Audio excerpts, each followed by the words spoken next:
Okay, welcome to 10 Honors English. This one's The Great Adventure. Alright, some general information. Google Classroom is the home for turning in assignments and digital interaction. All the students have got their codes, and if you wish to have access to that, you just let me know through them, or let me know through my Gmail, which is the very next one. Easiest way to contact me through Gmail. I use it as a queue, so I do it as a first come, first served kind of a thing, and also as a record so that I don't forget to take care of something. Aries is where all grades are entered, so no surprises. You don't have to look for grades anywhere else. Don't look for them in Google Classroom. I won't put comments or anything like that on there. I will, however, put comments on your papers that are uploaded into Turnitin.com. Those are going to be any literature-based essays. That's where we will turn them in. Anything that has to do with research, we will probably use Turnitin.com. And there I will put the comments in Turnitin.com. Course syllabus is available in Google Classroom already. If you just go in there, you can click on it and check it out. And the Zoom link for absent students is just starting to become up live and available. We're just getting that going in Google Classroom so that students who are quarantined can still have access to the classroom. They can actually listen. That you won't be able to, your mic will not be hot and your picture will be muted in order to maintain your privacy. However, you will be able to hear what's going on, at least through my mic. Taming of the Shrew is one of the ones that we're starting right off with it. This is a big part of the adventure. This is the wild adventure. This is the wild comedy adventure of love. And this one is the classic between Caterina and Petruchio. It's a classic Shakespearean comedy. It's the different types of love, and it's a teasing type of love, and it's the fighting type of love, and it's the playing type of love. It's also the loving and romantic type of love, and that sort of stuff. It's got a lot of different levels. It's a foundational plot for the Battle of the Sexes, which was very, very strong in the 1950s and 60s in film and all of that sort of stuff. Not so much today, but it still has a little bit of undertones. There's a lot of plot paralleling in there, which is a great device of Shakespeare's that he shows a great example in there. And protagonist versus protagonist, because who's really going to win here between Caterina and Petruchio, and who really does win in the end? I mean, it really does. You start to think maybe Caterina just played everybody all the way through. Anyway, multiple choice and group presentation are things that you're likely to see in this one to try and get our reading back up to snuff and to get a taste of Shakespeare into the class real fast, right at the beginning, get it done. It's a lot of fun, and then move on to all the other stuff. It is actually somewhat funny, and it is a feminist piece, but not overly done, and done by a very, very exceptional author. Feminist piece from the 1500s, I should say. All right, Things Fall Apart. Fantastic piece. This is another one this fall. This is another one of our big ones. This is an ethnography fiction piece, and it is extremely high interest. So ethnography means that it's supposed to represent a person, an anthropologist who goes to live with people, live with them, not observing them, but become part of them, and live with them and know what the experience was, then come back and write an experience, write about the experience in such a way that you can see it through the eyes of someone who lived with them, but also understands your culture and can translate for you. And that's the way that it's supposed to work. Something was lost in the description of what an ethnography was, so we got this amazing piece called "Things Fall Apart" from from Africa, and it's an amazing African novel. High interest. I've read through it many times, and the kids just love it, and it's just incredible.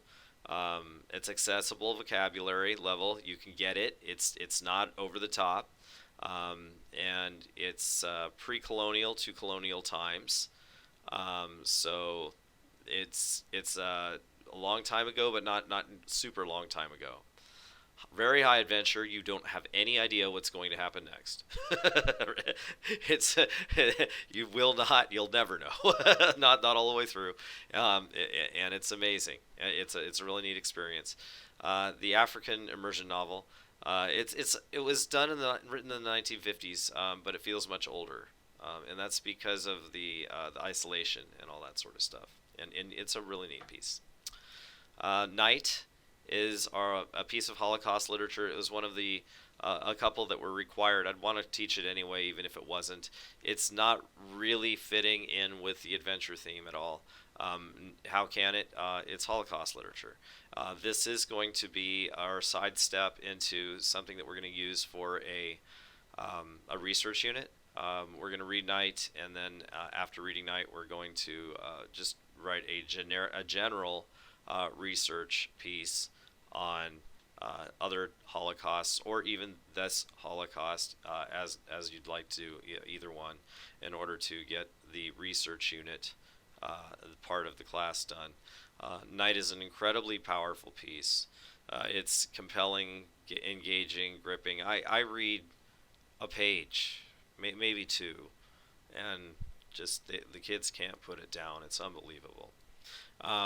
It's very historical. It's as told by a survivor, which is incredible. And it shows the strength of the human spirit. The tie-ins to Manzanar and modern North Korea and many other places are really obvious. There is an immersion into the hells of the death camps, and it is very accessible yet powerful piece. Again, another one that just nails it with the super powerful but really good reading level. It's historical, again, as told by a survivor. I don't know why I have that in there twice. When to Fight Back, and the research unit is on the Holocausts. Good piece. Lord of the Flies, this one starts the spring. Okay, when we get to this one, we get to the spring usually, and with the pacing. And this is the social experiment of what happens when you crash land a bunch of kids from England and in a military academy on an island. And they have no adult supervision, but they have limited resources in order to survive. What's going to happen? Okay, so it becomes quite the social experiment, and it's a really unique piece. Everybody always talks about it, but a lot of people don't really enjoy it or don't get taught it on a deeper level. That's one reason we bring that one along in honors. Is it's got some real deep possibilities. So we have a lot of fun with that. We can really get our first introduction into really looking deep into a work and making our own story out of it with all of the different symbols and things that we see, because this one's got so much going on in it. So it's a survival of the fittest story, so it's got a lot of excitement and intensity, super suspenseful. It is a classic survival story of the desert island, so for that it's just kind of represents the genre. Begs the question, what is maturity? And it truly is a foundational piece of the whole desert island and lost people, and what do people revert to if they are left to their own devices. Character development in this is very strong. It is gripping. And what do we do when we're left to our own devices, and dictatorship versus democracy? So many things going on in Lord of the Flies. I could teach an entire class on Lord of the Flies. It's an amazing piece. Fahrenheit 451, dystopian literature, another amazing piece. Is huge.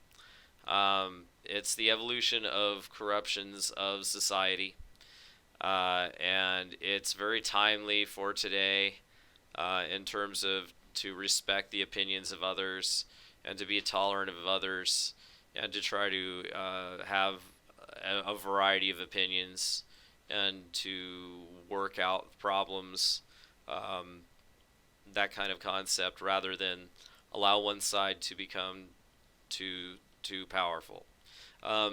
This is the story of a tipping point where somebody somehow got too powerful, And Fahrenheit 451, the government has become very, very, very strong, and it becomes scary, and it reminds people that it's only a few steps away.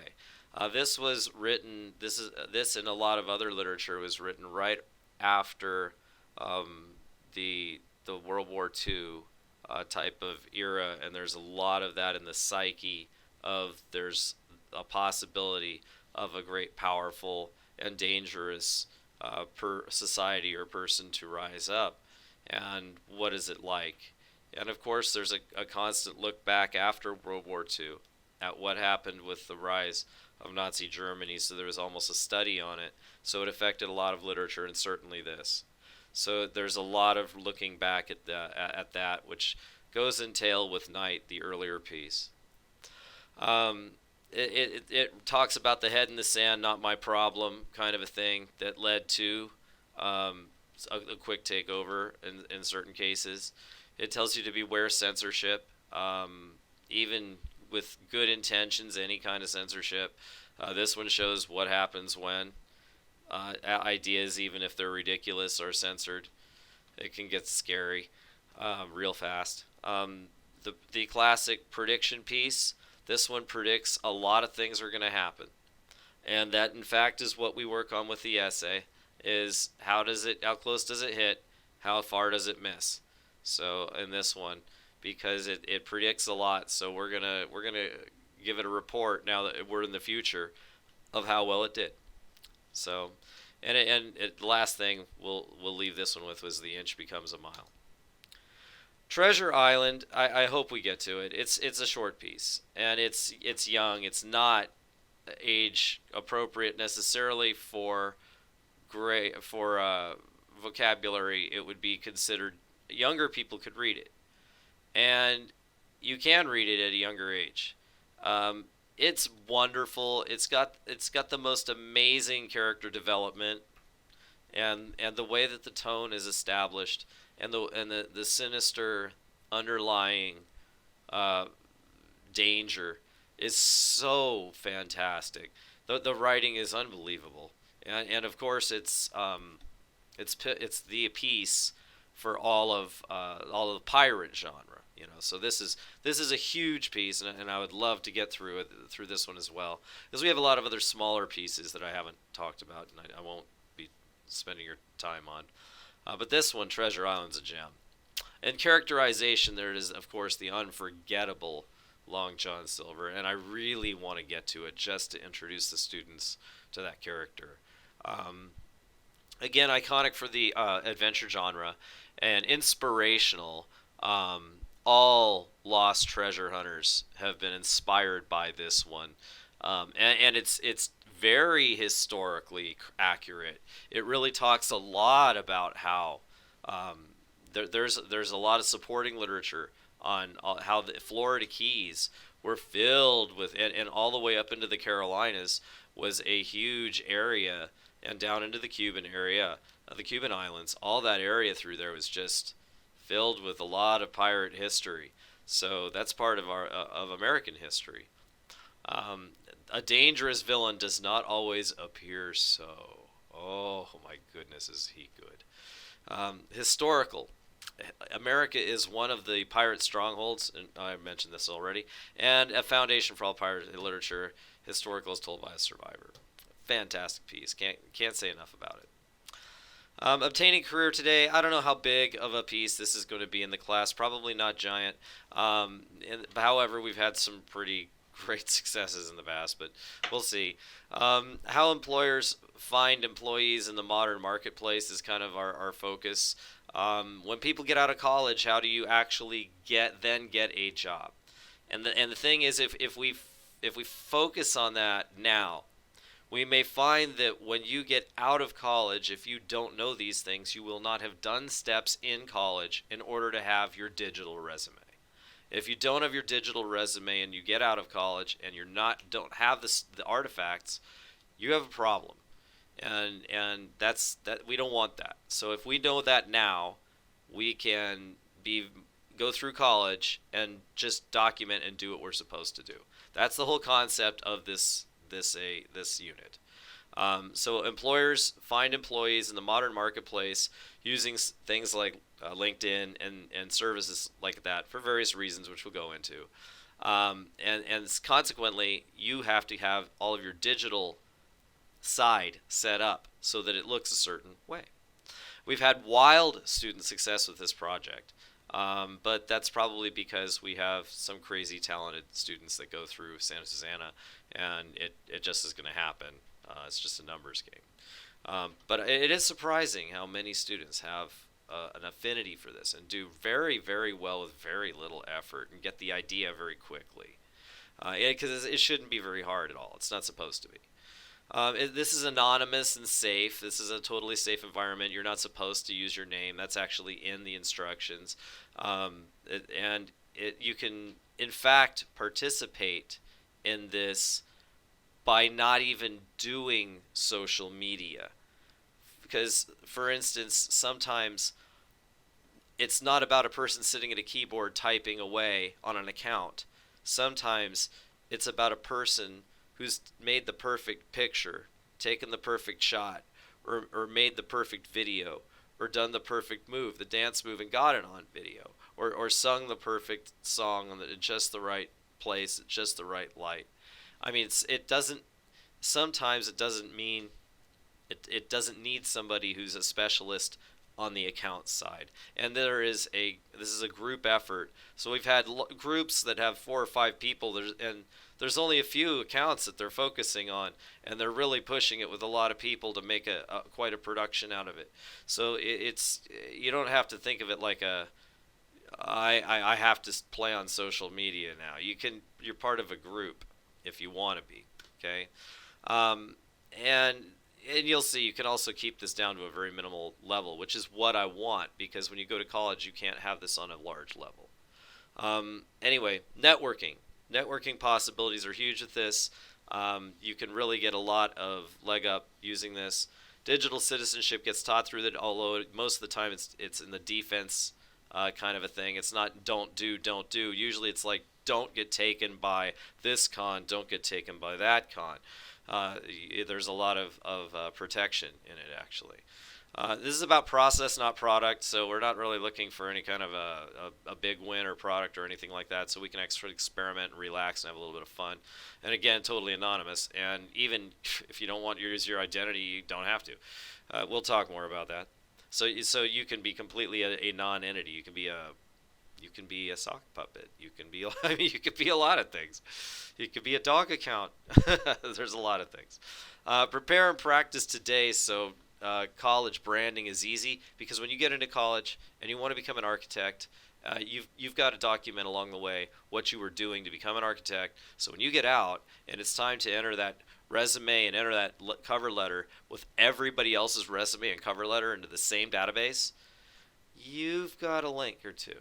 And when they go to vet you, which is to try and find out if you did anything naughty, they're going to look up all your stuff on social media. Instead, they're going to find what you left them, which is going to be a bunch of breadcrumbs showing that you really know your stuff. And that is what this assignment is about. We've had people get into very high-level colleges using this. It's an introduction to personal marketing media, and it actually makes social media that is useful, but it is definitely not spending time on your social media and just wasting time looking at this stuff for hours. It's not about that. It's about applying research. It's about spending a little time doing some research, but mainly it's about getting the process down so it's easy in the future so that you can document what you've done through college, because that's going to be important. It's also important for business owners and others. We'll talk about that later. It doesn't have to be a giant part of the class, but it is a part of the class. All right, well, that's, I believe, it. Yep. So thank you for your time. Went back to that general info one more time just so you can get my email should you need it. Leave it up there for a few seconds. Okay. Thank you very much, and have a good evening.